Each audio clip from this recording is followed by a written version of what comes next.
স্নেহা রুমাল লাইফস্টাইলে তোমাদের সবাই স্বাগত জানিয়ে আজকের ভিডিও শুরু করছি। আজকে কিন্তু সকাল থেকে ভিডিও করতে পারিনি, আজকে বিকেলে এসে ভিডিও করছি। আমি একটু রেডি হয়ে নিয়েছি, মাঠের দিকে বেড়াতে যাব। মাঠটা হচ্ছে আমাদের পেছন দিকে, ওই দিকে আমি বেড়াতে যাব।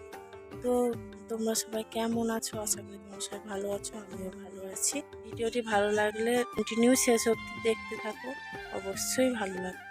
আমি কিন্তু আমার বাবার বাড়িতে আছি। আমি এসেছি পরশু থেকে যাইনি, আজকে যাবো ভেবেছিলাম কিন্তু যাইনি, কারণ একটু শরীরটা ভালো না, বাবারও শরীরটা ভালো না, মায়েরও শরীরটা ভালো না, কারোরই শরীর ভালো না। তো কী করে ওদেরকে ছেড়ে আমি চলে যাব? তার জন্য আমি বাড়ি যাব না আজকে।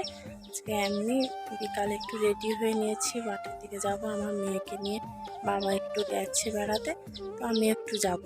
আমাকে বলো কেমন লাগছে? আমি একটু সিম্পল সেজে নিয়েছি। এমনিতে রোদে গরমে মানে কি অবস্থা, আমি কি বলবো। রোদে গরমে একদম শেষ হয়ে গেছি।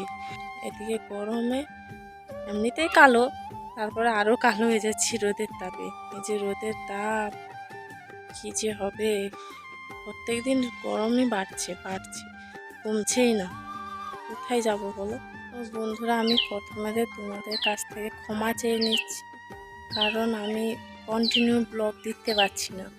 আমার শরীরের জন্য, আলসেমির জন্য কন্টিনিউ ভিডিওটা এডিট করে ব্লগ দেওয়ার সময় হয়ে উঠছে না। এটি প্রত্যেক দিন চলে যাচ্ছে এমনি। তো ভিডিও আর দিতে পারছি না, কী করে তোমরা দেখবে? আর আমার তো সাবস্ক্রাইবও বাড়ে না, কি হয়েছে কে জানে। তো এখন চলো আমরা মাঠের দিকে যাই। দেখো আমাদের মাঠ কেমন ফাঁকা হয়ে গেছে, ধানে ভর্তি ছিল, এখন পুরো ফাঁকা হয়ে গেছে। ওই যে ধান কাটা মেশিন এসছে, পুরো ফাঁকা করে দিচ্ছে।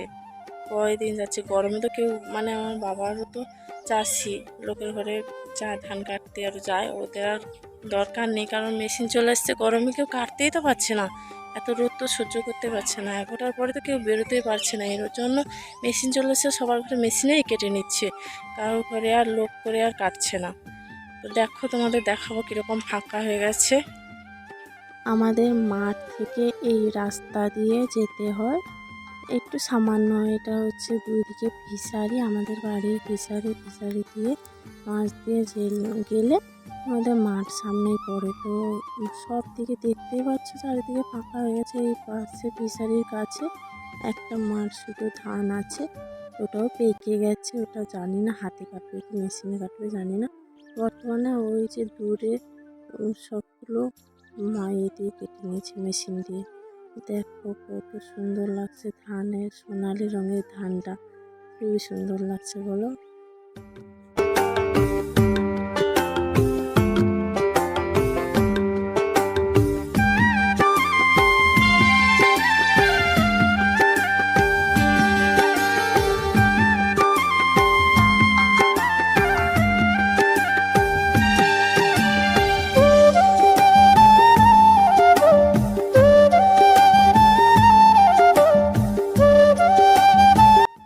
এই যে মাঠটা দেখতে পাচ্ছ, এটা মেশিন দিয়ে কেটেছে। এই যে খড়গুলো পড়ে আছে, এই খড়ের মাঝে মাঝে এত ধানের শীষ কেটে পড়েছে, কি বলবো। আমার কাকিমা কুড়িয়েছিল, অনেকগুলো কুড়িয়ে নিয়েছিল।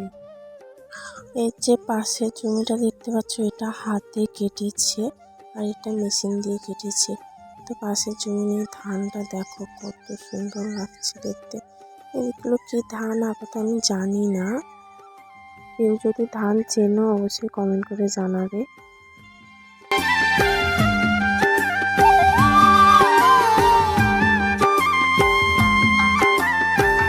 তোমরা হয়তো ভাবছো এই কালো জায়গাটা কেন আমি ভিডিও করছি। দেখো ওই কালো অংশের মধ্যে যে কাকটা বসে আছে, প্রথমে তো দেখাই যাচ্ছিল না, তারপরে জুম করতে গিয়ে দেখা যাচ্ছে। বন্ধুরা, আমি জমিন থেকে মাঠ থেকে বাড়ি চলে যাচ্ছি। এটা আমার কাকিমা কুড়িয়ে দিয়েছে, বললো বাড়ি যখন যাচ্ছ নিয়ে যাও। কাকিমা কিছু খড় নিয়ে আসবে, এই জন্য কাকিমা আসছে। আমি বাড়ি চলে এসেছি। তো ধান কি নাম বলে জানি না, ওই ধান কাটা মেশিনটা দেখাতে পারলাম না, কারণ অনেক দূরে চলছে তো, 3টা চলছে। তাহলে বলো ফাঁকা হবে না?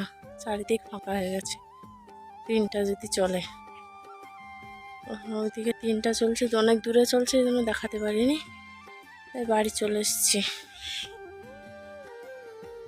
তো বন্ধুরা, আজকের ভিডিওটা লং করব না, আশা করি তোমাদের ভালো লাগবে। যদি ভালো লেগে থাকে like comment share and please subscribe করো। আজকের মতো টাটা, thank you for watching, love you all.